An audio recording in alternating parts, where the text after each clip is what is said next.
Sí, bendiciones, una vez más les saludo. Y como les decía al principio, esta semana ha sido un poquito ajetreada. Hemos estado trabajando en un campamento juvenil ahí en el campamento Betel con los jóvenes de la conferencia menonita a nivel nacional. Pero cuando se presenta la oportunidad de poder compartir acá en la radio con ustedes a través de este programa, pues siempre saco el espacio, y hoy lo hicimos un poquito rapidito para estar aquí a tiempo y compartir estas preciosas palabras de la Biblia con ustedes, porque siempre es grato poder escuchar lo que el Señor tiene para nuestros corazones. Y hoy quiero brevemente, en unos minutos, compartir una breve reflexión que creo que es oportuna para la vida del ser humano, y quisiera basarme específicamente en unas palabras del profeta Isaías, cuando Dios a través de él hablaba al pueblo y le decía: todos los llamados de mi nombre, para gloria mía los he creado, los formé y los hice. Eso está registrado en el libro de Isaías capítulo 43, verso 7. Y tomo esta porción de la palabra porque muchas ciencias que estudian al hombre tratando de explicar todas sus dimensiones, sean antropológicas, históricas, anatómica o espiritual, han logrado mucho desarrollo y mucho crecimiento en los últimos años. Y quizás la investigación en la parte antropológica, histórica y anatómica han sido de fácil avance, pero las investigaciones que tienen que ver con lo espiritual del hombre quizás ha sido la más difícil de todas, pues lo espiritual generalmente no deja rastros a través del tiempo que puedan ser colectados como muestra tácitamente para llevarlo a un laboratorio e investigar qué ha pasado con eso a través de los años. Más bien, las cosas espirituales dejan rastros en el corazón, dejan rastros que se convierten en experiencias, y las experiencias son subjetivas, lo que es muy difícil convertirlo en elemento de investigación. Pero algo que han podido demostrar las investigaciones a través del tiempo y en todo el mundo es que el hombre tiene una necesidad innata por la devoción. El hombre tiene una necesidad innata por rendir culto, por ofrecer algún tipo de adoración a un ser supremo. Ya que todas las culturas conocidas hasta el día de hoy, llámese tribus o setas o cualquier estilo o tipo de vida que se ha descubierto en este planeta, se ha descubierto que todos, sin excepción, adoran algo. Tienen dioses, tienen líderes religiosos, sea papado, sea sacerdotal, sea un chamán o sean pastores. Y esto hace evidente una gran realidad: el hombre necesita adorar. Y cuando no haya esa verdad a la cual está llamado a rendir culto, entonces suele crearla y atarse incorrectamente a lo que creen que produce esos eventos en el firmamento. Por ejemplo, si no conocen a Dios y reciben la lluvia que tanto esperaban, ellos deciden adorar al Dios de la lluvia. Si la cosecha fue productiva, entonces adoran al Dios de la cosecha. Pero el hombre tiene la tendencia a buscar algo, a buscar ese algo a quien rendirle culto. Pero a la luz de la palabra, la Biblia, que es la que relata las verdades del hombre y su creación y su propósito, podemos hallar la forma correcta de saciar esa necesidad en el ser humano. El profeta Isaías, que sirvió en ese momento como canal para Dios, para hablarle al pueblo de Israel cuando estaba desviado de la adoración hacia Dios y habían adoptado otros dioses y habían alejado su corazón de Dios, el mismo Jehová de los ejércitos le usó a Isaías para llevar esta palabra al pueblo, y es la que yo le leí al principio, que se encuentra en el libro de Isaías 43, 7, diciendo Jehová a través del profeta: todos los llamados de mi nombre, para gloria mía los he creado, los formé y los hice. Dios quería que los seres humanos abrieran sus ojos y vieran esta verdad, que no deja huella en la tierra, sino que deja huella en el corazón, de que el verdadero Dios y único Dios, y que merece toda nuestra adoración, es Él.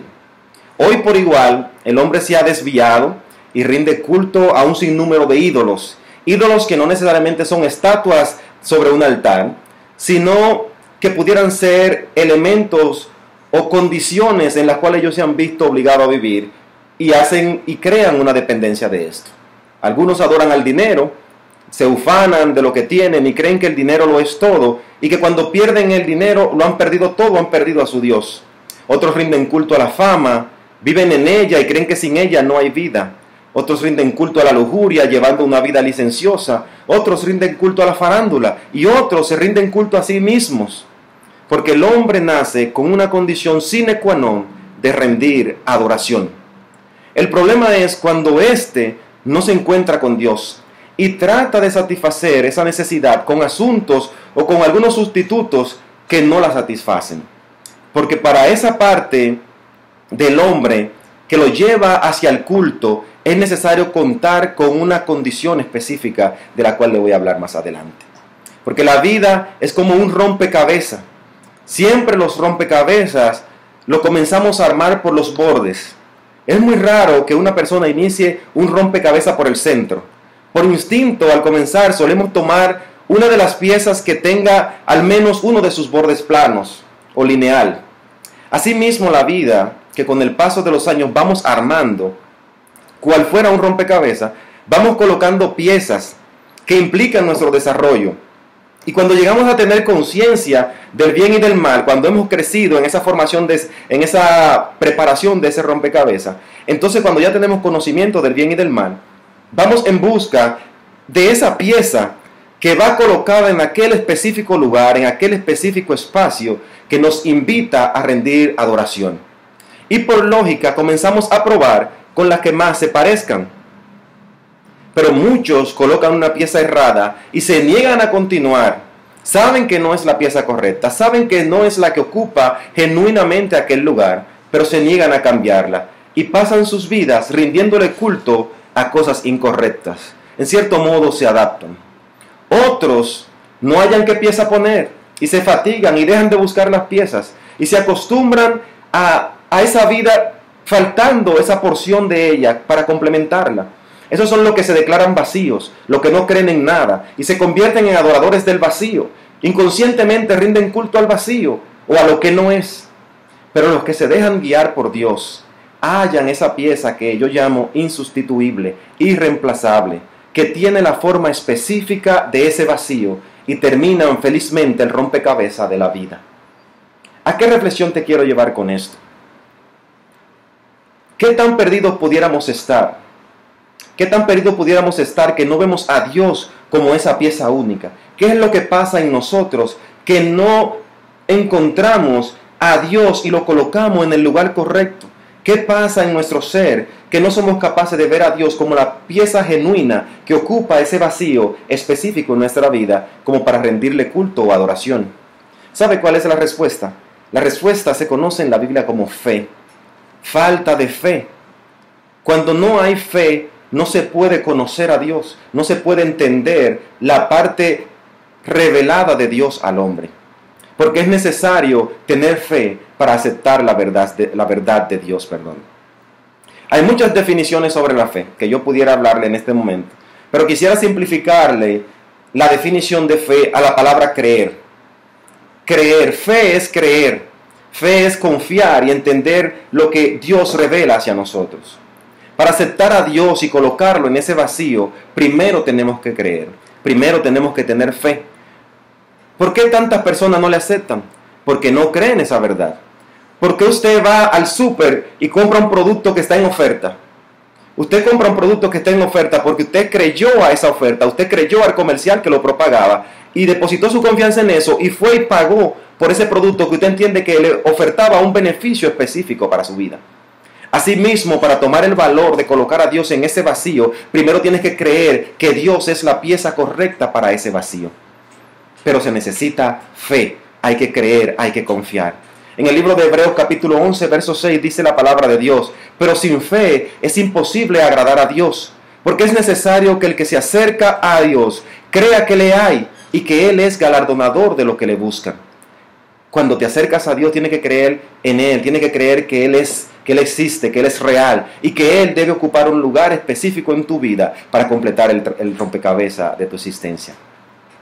Cree lo que te digo, créele a Dios, cree en su palabra, coloca esa pieza en el lugar que va y listo. Habrás culminado felizmente el mayor desafío del ser humano, que es reconocer el propósito por el cual ha sido creado. Y si nosotros confiamos en la palabra de Dios, y la palabra de Dios es la misma que nos dice que todos los llamados de su nombre fuimos creados para adorarle a Él, y tú le estás adorando a Él, entonces está cumpliendo el propósito en la vida. Ojalá que en el rompecabezas de tu vida estas palabras puedan traer claridad y te apresures a buscar, a colocar, a poner esa pieza específica y te aparte de todo culto, de toda adoración que no sea para Dios. No sé a qué va destinada tu adoración en tu vida. No sé en qué inviertes el tiempo que Dios se merece en tu vida. No sé a quién adoras. Pero en esta tarde nosotros te queremos instar a que adores a Dios, a que busque con fe y tú le vas a encontrar. Y Él formará parte de esos rompecabezas. El rompecabezas, cuando está completo, se nota que cada pieza está en su lugar. Haz una evaluación de tu vida y haznos saber cuáles son las piezas que están mal colocadas o cuáles son las piezas que faltan por colocar. Cuando la halles, te darás cuenta que el vacío que queda en el centro tiene una forma específica y las piezas de rompecabezas son únicas, no se pueden sustituir por otra. Y cuando tú veas ese vacío y coloques a Dios en ese vacío de tu corazón, te darás cuenta que Dios tiene la forma específica de ese hueco que ha dejado la humanidad en ti. Así que yo te insto a que coloques a Dios en el centro de tu corazón y verás cómo todo el rompecabezas entonces cobrará sentido. Muchas gracias por prestarme tus oídos en esta tarde. Ahora quisiera que le preste tu corazón a Dios y Él seguirá trabajando estas palabras en tu vida. Que Dios te bendiga. Yo soy Sandy Valdés y ha sido un placer haber compartido contigo. Muchas gracias y buenas tardes. Amén, gloria a Jesús. Vamos a hacer la oración de conversión, pues si algún amigo, alguna amiga se motiva en esta hora a entregar su vida al Señor. Yo voy a estar haciendo la oración de conversión y usted, amigo o amiga que me escucha, si desea recibir a Jesucristo en su corazón como Señor y Salvador de su vida, puede repetir esta oración de fe, creyendo que con esta oración usted pasará